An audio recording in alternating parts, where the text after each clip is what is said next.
better than your currency. Splurging millions, buying houses like Monopoly.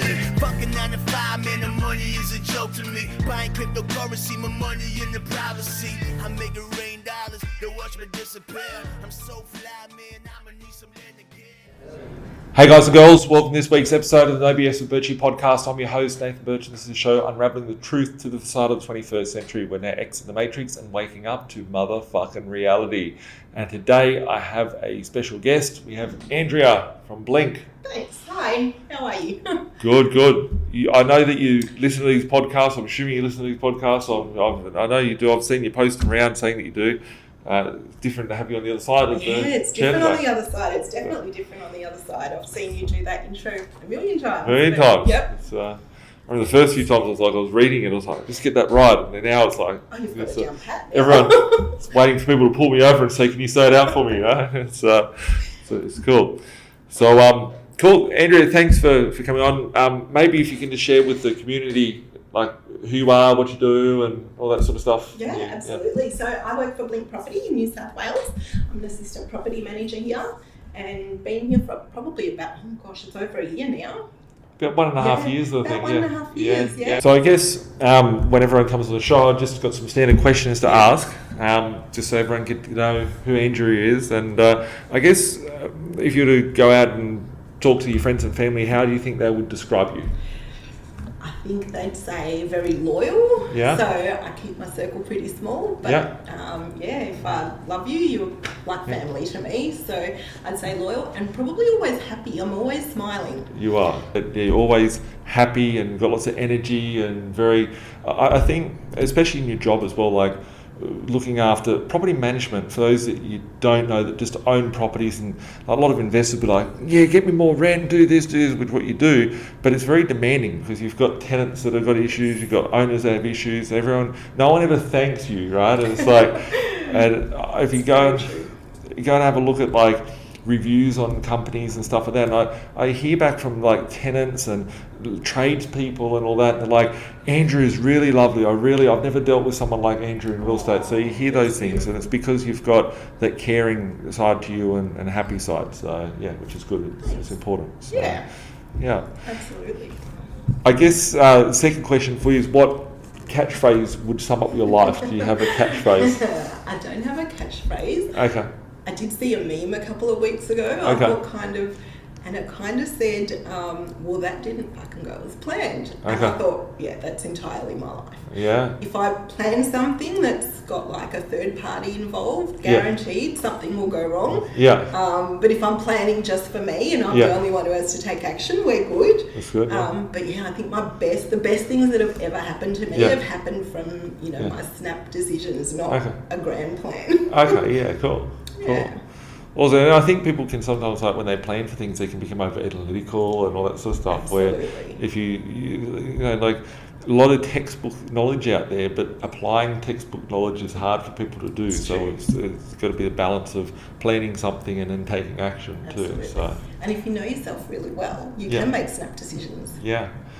Sometimes I think it's interesting you say it, because I look at like the decisions that I make, like when I'm planning business or planning property stuff like that.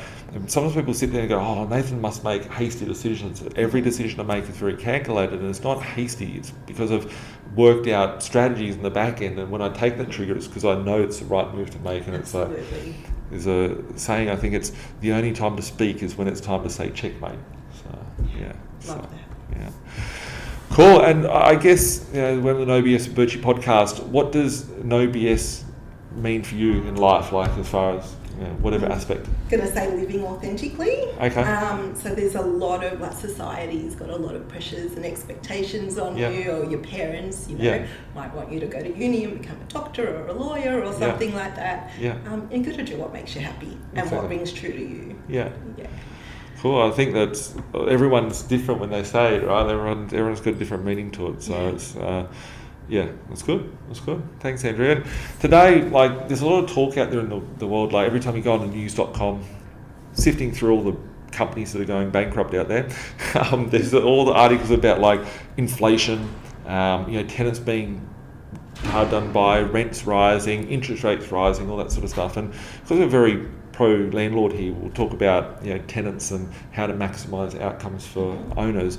I guess a lot of that comes down to, like, as a business, we've always had the ethos that we want to represent the owner, but everyone's equally important on that chessboard. And a lot of agents, like, just from speaking with clients and myself and all that over the years, a lot of agents are like, oh, it's a good tenant, don't put the rent up, right? And it's a good tenant, it's a lovely old man, or it's this person or that. And it's like they're emotional things which are working on behalf of the emotion of the agent, the benefit of the tenant, and the benefit of the agent from them not having to work so hard. And I know that you, with your happy attitude, you have the hard conversations with people and be like, well, no, this has to happen, 1, 2, 3, whether it's an eviction or getting someone to make sure that they're paying their rent, because we want to make sure our arrears are low, or making sure we get the highest rental return. I guess if you can share with the audience a bit about what you can do and some tips about getting a good tenant, getting the best rent that you can out there, getting the best sort of tenant you can out there, and what things to watch out for and all that. So. Yeah, absolutely. I think it starts at the very beginning when you're advertising the property. Okay. So you want the advertisements to be good. You want the property to have two things. So you want it to be clean and you want it to be in good repair, I would say. Yeah. And when we talk about pricing as such, at Blink, we obviously try to maximise our rents. So we're at the higher end of the market, and we want to attract quality tenants to that. So I think that's the very first thing, is having your property advertised correctly. Then after that, I always love to do the open for inspections, because everyone that comes past, I'm happy if there's smaller numbers, because smaller numbers kind of mean you can grill people more at the inspections, which is good, and you can get a lot of background and that sort of thing. So when I say smaller numbers, I had some very big numbers. At some point, I've had inspections that had more than 49 groups at some point. 49 groups? Which is massive. So you want something, if you can get something around 10 groups, is amazing. You should get the chance to go around and talk to everybody. But you're not just handing out rental applications to your family and asking how's the kids and stuff. You get to know people, and they get the opportunity to ask questions of you. So you can almost tell straight from the get-go if they're going to be a quality tenant or not. It's interesting you say that, because like if you have a property that's like shit condition and grubby and stuff like that, I guess the only people that are going to rent that are the people that don't have a better option. And exactly right. I've had a lot of people that come in. This isn't here. This is at a previous place. A lot of people come in and they'll walk straight out. They walk into 1 or 2 rooms and say, "This is not for me." So you don't want to be attracting that sort of thing. You want to have those quality tenants come in and ask for an application. Quite. I know that, like, you were renting out one of my properties out in Western Sydney. It was the townhouse, the one, and it was rented for like $320 or something. We were asking for it a year ago or something, and then the tenants came in, and then you had a few people in there, and then someone wanted it for $360, and then someone paid $380, and it became like a bit of an auction situation. And obviously there's a lot of rules and regulations around that, but I guess when there's urgency and competition against other people, then there's more of they can see, oh shit, there's I better get in on it, it's a good one. And for sure. Some areas are like flooded with rentals, so in that sort of situation you don't get a lot of competition, but other areas that have got very little rentals available, you absolutely get that. People will see who's at the inspection, they'll see the competition, they'll offer more, or they'll offer advanced rent and that sort of thing. You just rented a week ago $1,000 a week for a fibro house. It's 100-year-old, right? That's great. That's really cool result. Absolutely. So, and they felt lucky to get it, and that's the sort of tenant we want to attract. That's good. And I guess, how do we, like, getting a tenant is one thing. Like you said, it starts at the start. What other things do you think are important when getting a tenant in the property? I think a really good background screening is important, because you don't want to put someone in there and then find out that they've done malicious damage to a property, or they haven't paid their rent for months or something like that. So background screening is really, really important. And I don't know if you can share with everyone or the listeners, like what are some of the things that you look for to try and see, like, is this person dodgy or not, like if they're coming into a property like this? We usually ask for pay slips, of course, so that's a given. Yeah. On the odd occasion, if we can't make sense, sometimes people have got 2 or 3 casual jobs. Yeah. We need to see where the income's coming from and things like that. We ask for a bank statement. Okay. So then you'll get things on their bank statement like we don't have pets, but they shop Pet at Pet Barn regularly, things like that. Yeah, absolutely. Pull their money out at the ATM at the pub. And, exactly. Or you'll see payments to Recoveries Corporation and things like that. So the bank statements, they can tell a story. Yeah, awesome. So I think definitely that. The tenancy database is good too. So like Ticker. Ticker, exactly. Okay. But it's only as good as the people using it. So if you're not putting your tenants into there, you're terrible tenants, you're not going to get much out of the program. True, yeah. Yeah. Cool. And like, I've heard stories out there, I don't know, I've never really asked you guys, like, do you like sort of look at how they carry themselves through the home? Like, you've got to look at that, like if they take their shoes off when they go inside, if it's a nice place, or if they take mud in or whatever, like. Absolutely. Do you look at like, it's just a random question, I've never asked it before, I don't know, like, would you sit there and be like, wonder what they post on Facebook or something? Is that something we do? Absolutely. Okay. And I will Google from time to time, but I can't use that as a as a yes or no, because it could be that what I'm seeing is completely one-sided story. Exactly right. But I do like to look at people when they come through. I like to have a really good chat with them, but you can tell. Sometimes it can be deceiving because you might get someone in that's, wearing their trackies and look like they just rolled out of bed. Got a rat's tail. With a rat's tail. And they might be some of your best tenants and, they make the best payments and so forth, but they could look terrible on the day that they come for an inspection. Yeah, true. I think their questions are a good indicator. So what they come back and ask me is usually a good indicator. I can usually tell if. What do you mean by that? So sometimes they come through and they might be like a first-time tenant, for example, no rental history whatsoever. Yeah. They'll ask me a million questions, and I'm so grateful for that. So, like, what's the application process? What do I need to get to you? Yeah. What happens after that? How do I make sure that my payments are on time? And like someone who is like that, I'm more inclined to think like, they will. Exactly. They'll be a good tenant. They don't know all the hoops of being a bad tenant. So exactly. Yeah. Exactly. Okay, cool. And then once, I guess you got the tenant in the property, how do we maximise like the rents, and how do we make sure that the arrears don't pile up? Because you get the tenant in there and if they don't pay the rent, then you're screwed. And, absolutely. So I think it's really important to get on the arrears straight away. So make sure that we're sending out the text messages. Make sure that after 2 days becomes an email, becomes a phone call, and we're on it. To be on them all the time so that they know it's not acceptable to have late rent. Everybody has life changes. They might lose their job or something might happen. But then we encourage people in that situation to give us a call, let us know their situation, and then we can try and work with them if it's a short-term thing. But we so communication. Absolutely, definitely communication.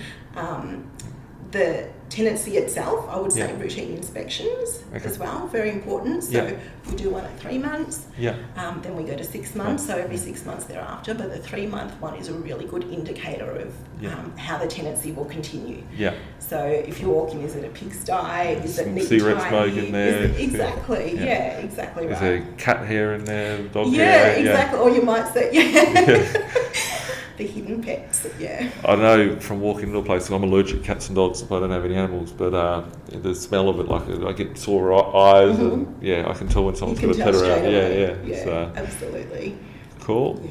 And what about when it comes time to renew leases? Like, I was actually talking to someone earlier today, and they had a property that's not with us, and they're going to bring their property over, but their property was under rented by like $60 per week, and they just signed a new lease, and I'm like, that's disgusting. It's $300 to $360. That's 20% less that they're getting. And I said, what made you come up with that? He goes, I just did what the agent told me to do. And I'm like, well, here's one with Blink that's $60 more, right? Like, and he's like angry with the agent now, but literally in the same street as where our one was. And he said to the tenant, if you do it for 6 months, then I'll give it to you for $305 a week, and if you do it for 12 months, I'll do it for $300. So he made it cheaper for being a longer lease term. I was like, that's even the worst of the thing, because you lock that tenant in for 12 months, you can't push your rent up. In 12 months' time, it's going to go up to $400 a week, and it's going to be harder because tenants are going to be like, oh, it's, yeah. I guess how's a nice way to do it, and how often do we try and review them? Like, you're in New South Wales, how often do we try and review the rents, and what's the process around that? Absolutely. So for a periodic lease, so when someone's contract has expired, so they're still on a lease, but they have no end date in effect, then it's every 12 months. Okay. At the moment, if they're in a fixed term lease, it means that we can put the rent up every time their contract expires. So we've had a lot of people go to 6-month leases, which means we can review it every 6 months, which is actually really good in this current environment because rents are going up. Like, we're seeing changing of markets every week. They're going up incredibly. It's crazy. Absolutely. Crazy. And I think it's in the tenant's best interest as well to get those rental increases in terms of if you get a large increase, so if you're waiting 12 months, your increase is going to be a lot larger. You'll feel it a lot more as a tenant in the long term. Yeah. And I guess that's where, like, quite often when we're buying the property and we're inheriting someone else's tenant, right? So we buy it from the buyer's agency and then we put a tenant in, and it's got a tenant in there. It's like, wow, that's a big rental increase because the agent hasn't been proactive, and it doesn't help anyone out in the situation. I think a lot of agents are scared of being bullied by the tenants. Yeah. So it's easier for them to do the lower rent, and not have the pushback. So then when you look at it from that perspective, that's what, why I built the business Blink Property, is that, we want to make sure that we're pro-landlord too, right? Absolutely. And like, just because the tenant wants to, if we put 1,000 rents up by $10, $20, $50, but let's just think about it this way: $50 a week, which is not unreasonable. Every rent's going up by $50 a week, times 1,000. That's $50,000 a week. We're getting extra revenue. That's like it's $2.5 million a year that we're getting extra for our owners. So, just that one action that we do. But most real estate officers would be thinking, okay, if I put 1,000 rents up by $50, I'm going to have 1,000 tenants whinging at me, and doesn't really mean anything for me. So I'll just leave it there. My day gets through. Blah blah. I'll put it up for $10 if you want. Lock them in for 12 months. Good tenant. Be done with it. But it's I think it's negligence, really. Absolutely. They're not doing their job properly. As you said before, you've got to have the love for the job. When you lose that, you probably shouldn't be a property manager anymore, because you're doing the landlord a disservice. Yeah. Wow, it's the first time I've heard anyone ever say that, but it's so true. So true. It's you go to old real estate offices, they smell like they're from the 80s still, and you got the old person walking over there having a smoke in the office. Like, you got people that are burnt out, complaining, whinging. Absolutely. I've realised gets them through. Coffee gets them through. Alcohol gets them through. It's I've seen the good and the bad and the worst when it comes to property management, and it's been a lot. And I'm really excited with what we see with our clients, because it's really, when someone buys an investment property, like, it's all good, everyone gives everyone high fives, just got property number 10 or 5 or whatever, and then the dust settles, and then the rent comes in or doesn't come in, the tenant has an issue or doesn't have an issue, and it's that after side of things which is very important and crucial of the investor's success. Because we just put up an investor, he had a large portfolio, he has 20 properties almost, and just under, I think he's got like 19 or 18 or something, and he lost his job, and he was like, oh, should I sell something? And then I was like, before we talk, I just want to go and look at your rents. And we went through his rents, and we're able to push his rents up like $1,100 a week, right, across his portfolio. I said, just come back to Blink and tell them the rents we need to put it up to, we'll put out the letters, whatever. This guy, when I sat there and thought about the details, I said, afterwards, I want you to come in and we'll do a podcast about it, because he did a video with us like 10 years ago when he bought his first property, and we want to go out for lunch and have a bite to eat, just good catch up. And he's like, yeah, cool, let's just get the rent sorted and then I'll come over. And literally that $1,100 a week, it's like 56 grand a year, 57 grand a year. That's the difference between, that's literally like a salary there, that we have the ability as the property manager to get someone to retirement or not retirement. Absolutely. and no one, when was the last time your property, if you've got a property and you're listening to this, watching this, whatever, think about it, when was the last time your property manager gave any fucks about your retirement or care about your retirement? Absolutely. Right? And it's, I love pushing the rent up by $50 because we get a percentage of the fee of the rent. So the more we push your income up, the more we're getting paid. So our goals are really aligned. But I don't know of any real estate agents that look at it like that. Like they just look at it as, oh, there's more work, there's more hassles, whatever the case may be.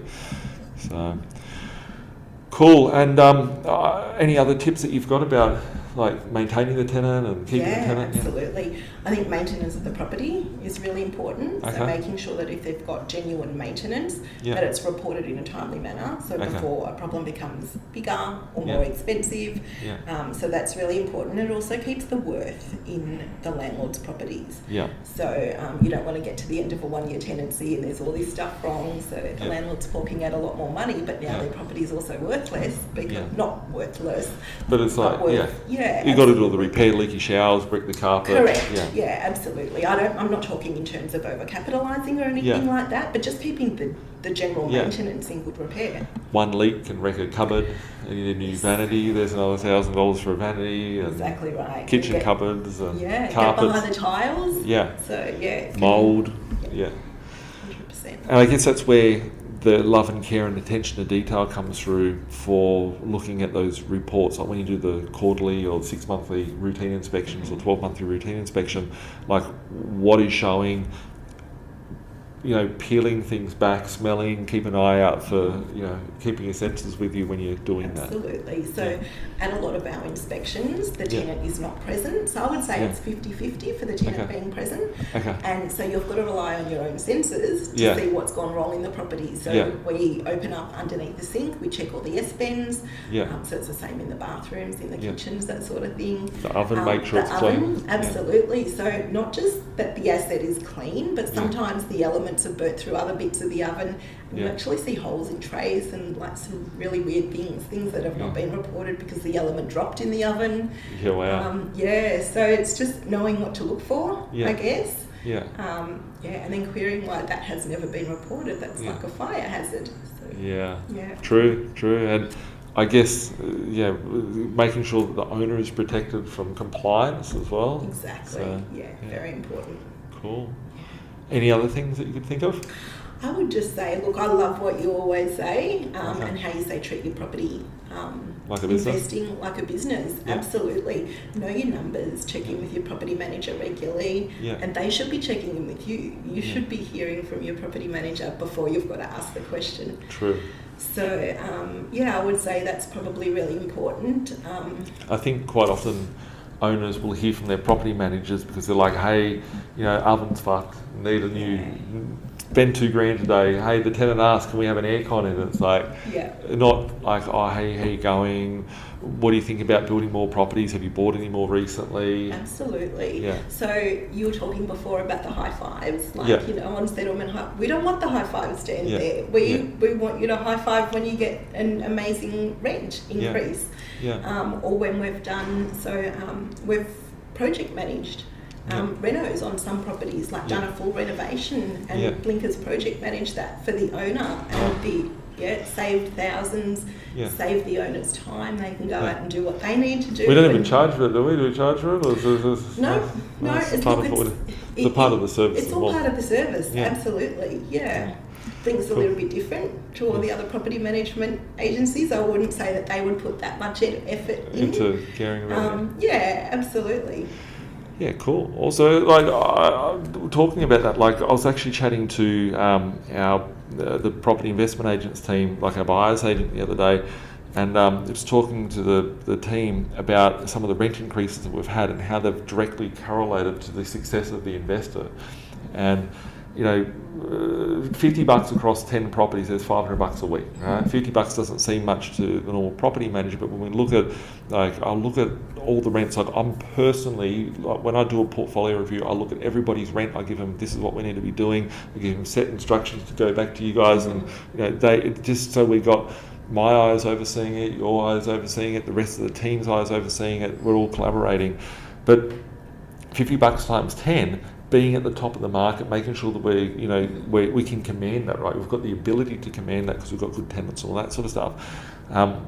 That $50 times 10, that's $500 a week, that's 26 grand a year. 26 grand a year could mean that the investor can go back and pull out equity.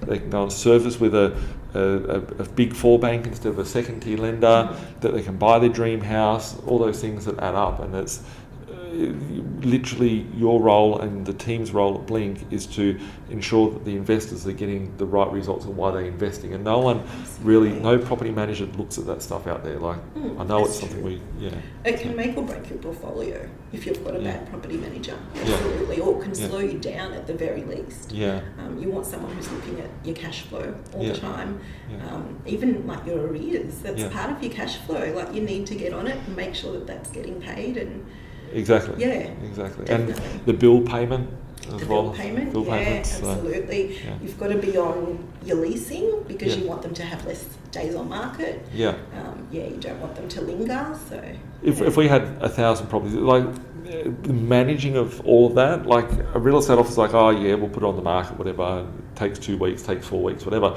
If we've got 1,000 properties and it takes 1 extra week to rent that property out. If it takes, instead of 1 week, it takes 2 weeks, or it takes no days, or it takes 2 weeks, whatever. 1 week at 1,000 properties every time they become vacant, let's call it $300 a week. That's like $300,000 a week in revenue we're missing out on for owners. That's like 25, 30 grand, whatever, in fees to us that we're missing out of the business. And we understand that if we can refine our processes, that as a business we're more successful, as a community we're more successful, our investors are more successful, they come back and buy more properties, more. So absolutely. Cool. Any other tips that you could give people? No, not really. I would say just hire a good property manager. Hire Blink, hire us. Contact Blink. Absolutely. Your property manager's your key in keeping your investment flowing the way that you need it to. Yeah, cool. Cool. Absolutely. Make sure that they're aligned with your goals. Make sure that you have a good chat with them, that they know what your goals are. And ask a lot of questions. Like, any questions that you have, go and ask the property manager, and make sure that they're able to and competent to be able to do that for you. And like, I think especially in the market today, when was the last time you put rent increases out there for you? What is your average rental increase on a property? All those things are very, very important. I have that sort of questions. I guess from your side, like, what would be some of the questions that you get, the most common sort of questions that you get from investors? That, I would say the most common actually come from our tenants. Okay. It's very strange, even when people have had rental experience, but it's always around payments. Okay. How do I read my ledger? How can I get my payments to be on time? So if I've leased a property on a certain date, when is my next payment, when is that due?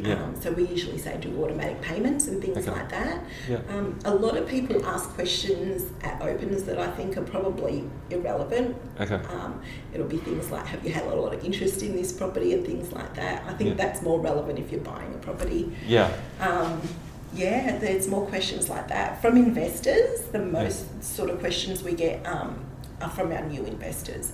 So people that are on their first, second, third property. Our thing here is about building wealth through property investing and helping people reach financial freedom faster. I guess to do that you need to have large property portfolios. Not many people have 10, 15, 20 properties. You being a property manager in other places as well before coming here, did you see many people with 10, 15? No. Not at all. How many would the average investor use? This is the first time I've seen that. One or two. One or two. So I used to work for some of the name branded real estates, like the big brands that are out in the states. And it would be one or two mum and dad investors. If they had two, like, the property managers were excited.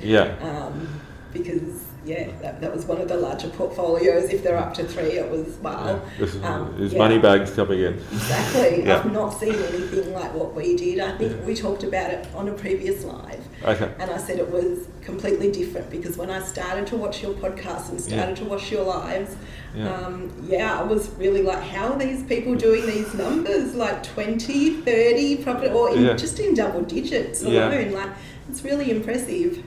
Cool. Absolutely. So yes, I've not seen that before. So I guess, there's the other side of it, like there's always the building of the portfolio, getting the properties and all that. The other part's maintaining it and, keeping it all in check. And people sometimes say, they get questions, I see them on like lives and stuff like that, where people are like, oh, but imagine having 20 properties to manage, or 20 sets of tenants, or whatever the case may be. And it's like, well, if you manage it right, it's just like a system. It's just like a business. Imagine having 20 McDonald's outlets that make you money. It's imagine having 500 Woolworths stores or 1,000 Woolworths stores that are out there. It's all management. It's no different. Yeah, Absolutely. It's systems and processes, and if they're firmly in place, you find it doesn't matter how many properties you manage. Yeah. Exactly. Is there any final parting notes, Andrea? Like if there was one tip of advice that you could give an owner today to, one tip of advice. Apart from coming and bringing their property over to get higher rents with us? Yeah, definitely bring it to Blink. Yeah. One tip, I would just say, keep an eye on your figures yourself, know what your portfolio is doing, and run it like a business. As we said before, that's probably my number one tip. Would just be really know what all your properties are doing. Don't lose touch with them. It can become, when you're building large property portfolios, like sometimes like, oh yeah, that property over there, right? Exactly. And you forget what it's rented for, or who's that tenant, or when is it coming up for a new lease, or things like that. So as long as you've got, if you've got a good property manager, they will tell you anyway. As I said earlier, they will contact you before you need to contact them. But definitely keep an eye on it, because things are changing all the time out in the market, and there's markets within markets, and everything's going up. So we just want to make sure we're doing the best for our clients. On that note, you have a client, she's a lady client, you have to drive about an hour and a half to get to a property. It's a new property, it's a new type of building, and you leased it yesterday for $440 per week. You know that one? Yes, I know the one. Yeah, and I was on the phone reviewing her portfolio, and we pushed up a lot of her rents, like in other places as well. And she was really excited by that. I think we got an extra like $30,000 a year just across the whole portfolio. Yeah. And when I was talking to her, she was like, "Yeah, I'm just concerned. It's just been vacant or whatever, and the tenant moved out." And I went online. I was like, "That sounds a bit odd." I looked online, and I realised that there was 3 other properties that were right in the same area, right? And I looked at it and I was like, one might be a little bit too high on there, right? But, I'll have a chat with Andrea. And then an hour later, she said that you called her and said you'd lease the property for $440 per week, right? In that mixture of that, she goes, but there's a local agent that's there, right? I don't know if the local agent is because you're too far away. And I was like, no, it wouldn't be because of that, because we've got all the same tools and, we're really good at what we do.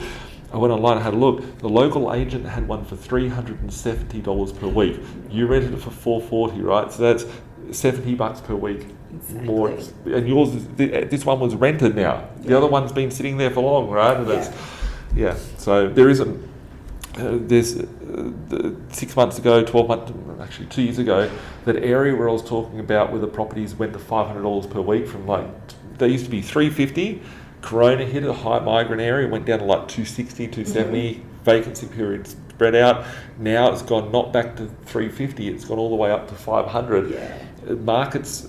That was an odd one. It was because of obviously what had happened with the country and whatever, but there's markets within markets, and it's just having the right processes and systems and procedures to be able to get those results. And I think the next year and a half will be interesting. I'm so excited. So in the media in the last couple of days, there's been a lot of talk about the amount of migrants coming into the country. 700,000. 700,000. I've even heard over 5 years it's supposed to be 1.5 million. Crazy. And Sydney's the doorstep. So it'll be very interesting to see what it does to our markets. Well, the builders are going broke quicker than they can build a house, so we're not getting the supply met with the demand for it, which is really exciting. And as an investor, if this is just something to go by seeing how high the rents are increasing, I'm very excited, because as an investor, all my rents are going up, my cash flow is never going to be as great.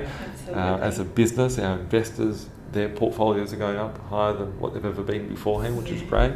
So absolutely. Cool. Now's a good time to have your assets.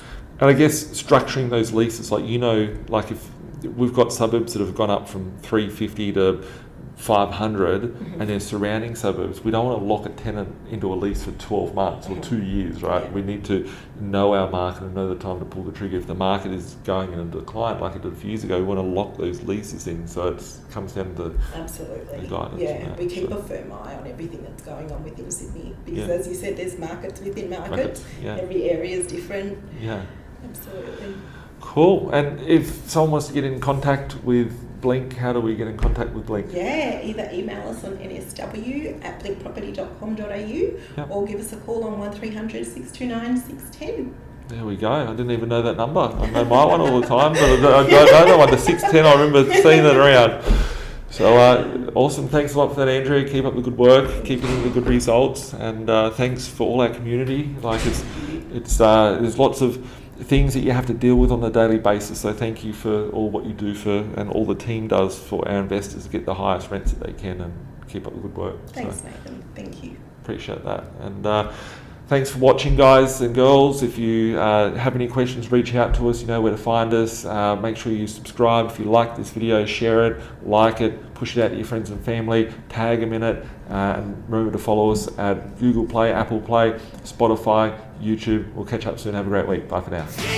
Like Bilal said, man, we're stuck in the matrix. This my advice, don't care if you take it. The dollar back to die, soon to be hyperinflated. This my 2 cents, don't care if you save it. Joint be decentralized and you will see you've been lied to the whole time, and it's the irony, cause they do the exact opposite. You become a slave to the system, enough your money, all they do is profit. There's no conspiracy theory, you better hear me. Crypto will set you free before the system does. I don't care if you do or you don't, but what I'm saying is the truth to the reason you choke. I've never been a failure, excuse my behavior. Keep talking, haters doing me a favor. And you're telling lies, I know what they been telling you. I'm the opposite, the Donald Trump of Australia. It's amazing, here for the taking, my time is never wasted.